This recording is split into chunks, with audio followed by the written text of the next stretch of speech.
Je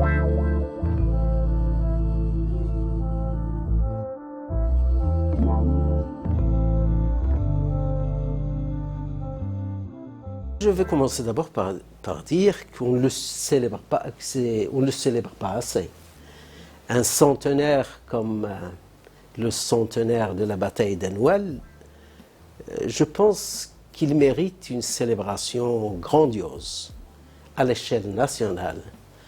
Pourquoi? Parce que ce n'est pas la bataille d'Anoual, ce n'est pas un événement anodin. C'est quand même un très très grand événement qui a vu le jour au Maroc quelques années, 3 ans après la Première Guerre mondiale.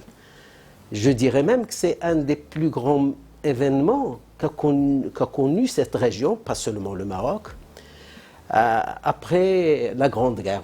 On n'appelait pas encore la Première Guerre mondiale parce qu'on ne savait pas encore qu'il y aurait une deuxième après la Grande Guerre. Donc cette bataille d'Anoual du 21 juillet 1921 a marqué les esprits, a marqué la région et a eu un impact très très fort, non seulement sur l'évolution même de la guerre du Rif, parce que la guerre du Rif va continuer jusqu'en 1926, jusqu'au mois de mai 1926, mais un impact sur l'évolution du Maroc qui était sous la tutelle franco-espagnole. Pour ne citer qu'un exemple, c'est que cette guerre, ou plutôt cette bataille d'Anoual, et la guerre du Rif en général, c'est elle qui a amorcé la bataille politique qui va venir après, pendant les années 30, du nationalisme marocain, qui est un nationalisme, j'allais dire, citadin, contrairement à la bataille du Rif ou la guerre du Rif qui est d'essence paysanne, rifaine, mais en même temps très très moderne dans son esprit.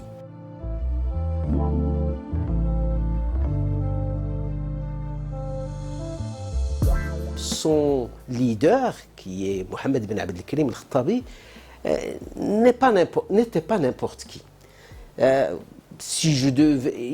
est incomparable, par exemple, avec des noms aussi illustres que Ahmed Sheikh El-Heiba, Mohamed Zayani et bien d'autres.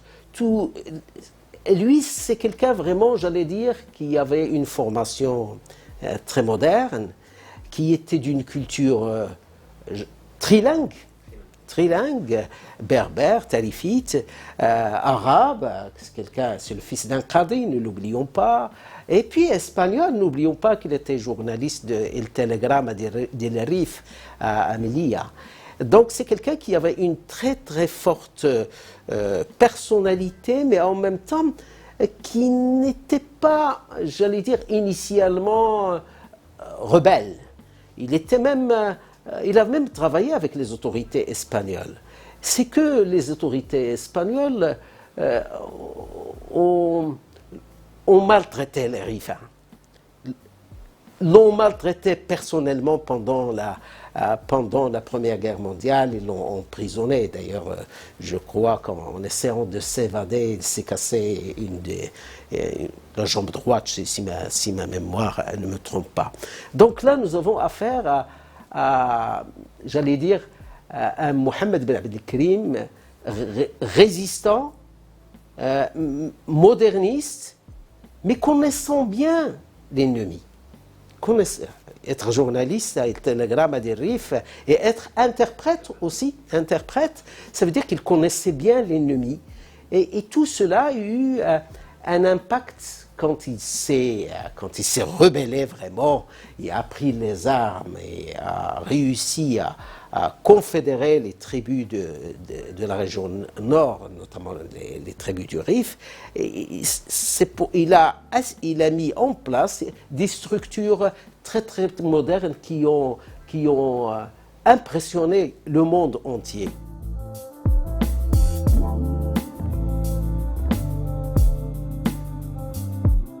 D'abord, il a réussi à mettre en déroute les troupes espagnoles.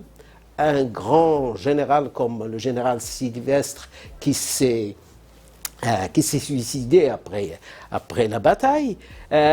Les Espagnols ont considéré cela, et jusqu'à encore aujourd'hui dans leur littérature et encore plus dans leur inconscient, comme le grand désastre d'Anoual.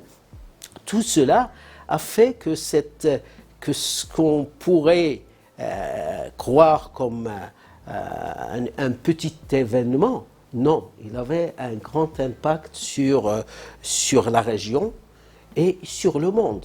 Les échos étaient arrivés très très loin en Amérique latine, en Extrême-Orient, et n'oublions pas non plus que c'est le lendemain de la révolution bolchevique en URSS, et que les bolcheviks encourageaient tout mouvement qui pouvait mettre des bâtons dans les roues des puissances traditionnelles impérialistes comme la France ou la Grande-Bretagne. Et cet impact-là et ça on l'oublie souvent, a eu des interférences majeures dans la politique même de l'Espagne. J'allais dire que comme si c'était vraiment une grande épine dans le pied de la puissance ibérique qu'était l'Espagne. Pour ne citer que deux exemples, c'est la guerre du Rif, c'est la bataille d'Anoual précisément qui a été à l'origine du coup d'État intervenu contre la monarchie en 1927. C'est encore la bataille, la défaite, le désastre d'Anoual qui a fait émerger un certain Francisco Franco, d'ailleurs parti de Ctama plus tard, et qui a mené la guerre civile avec le mouvement républicain jusqu'en 1939.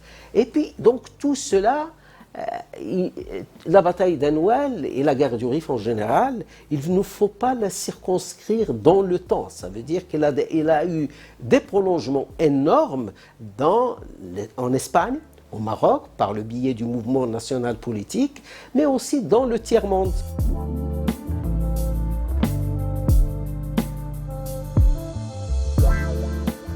Comme je l'ai dit au début, ce centenaire devrait être une fête nationale et célébrée dans toutes les régions du Maroc et ne pas laisser, et ça je le souligne, et ne pas laisser à d'autres la possibilité de récupération. C'est ça en fait les enseignements de l'histoire. Parce que l'histoire, quand vous la zappez, excusez-moi le terme, un peu trop jeune pour mon âge, quand vous zappez des événements historiques et que vous ne les récupérez pas dans le sens de l'histoire et dans le sens de la volonté du pays d'aller de l'avant en se réconciliant avec sa propre histoire, quand vous laissez des plages comme cela libres, il y a les mauvais usagers de l'histoire qui font feu de tout bois. Et c'est le cas pour la guerre du Rif et en général. Et la personnalité de Mohammed bin Abdelkrim, bon, c'est vrai qu'on trouve quelques noms de lycée, Mohammed bin Abdelkrim, quelques noms de rues, etc. Mais ce personnage mérite mieux que cela. Donc, en ce qui concerne l'établissement archives du Maroc, pour rester très modeste dans nos prérogatives, j'avais pensé que ce centenaire aurait été idéal pour récupérer quelques archives ayant appartenu à Ibn Abdelkrim al-Khattabi et qui ont été saisies en 1926 par les autorités françaises. Ces archives, on connaît leur contenu, on sait où est-ce qu'elles sont. Elles sont à la Courneuve, au centre d'archives diplomatiques de la Courneuve, aux environs de Paris. Et j'ai pensé, un peu naïvement, on peut l'être même en étant professeur d'histoire, j'ai pensé naïvement peut-être que la partie française vu nos excellentes relations de coopération, ne verrait aucun inconvénient à nous remettre ces archives, surtout que l'argument généralement utilisé par les puissances, les ex-puissances coloniales, c'est ce qu'on appelle les archives de souveraineté, à savoir des archives que ces puissances ont produites dans le contexte colonial. Or, ici, dans ce cas précis, ce ne sont pas des archives produites par l'administration coloniale au Maroc. Ce sont des archives saisies sur un prisonnier marocain, Mohammed bin Abdelkrim, ayant choisi de se rendre aux Français pour ne pas tomber entre les mains des Espagnols auxquels il avait infligé une cuisante défaite à Noël. Donc, malheureusement, moi je pensais faire un grand événement, surprendre le public marocain en exposant les originaux de ces archives à la Galerie des Archives du Maroc. Ça aurait intéressé beaucoup les gens et surtout nos jeunes. Et c'était une façon de nous réconcilier avec notre histoire. Malheureusement, mon courrier qui est parti, qui a été transmis par le canal diplomatique à la partie française, a reçu un refus diplomatique, pas du tout un refus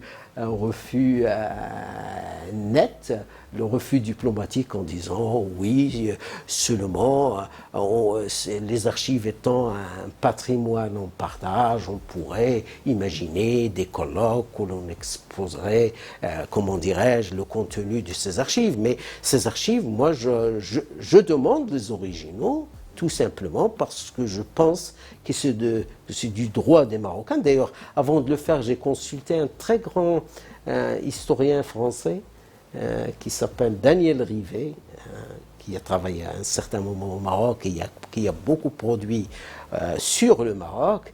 Alors, je l'ai consulté et il m'a dit « Allez-y, c'est bon ». Et ce n'est que justice et équité.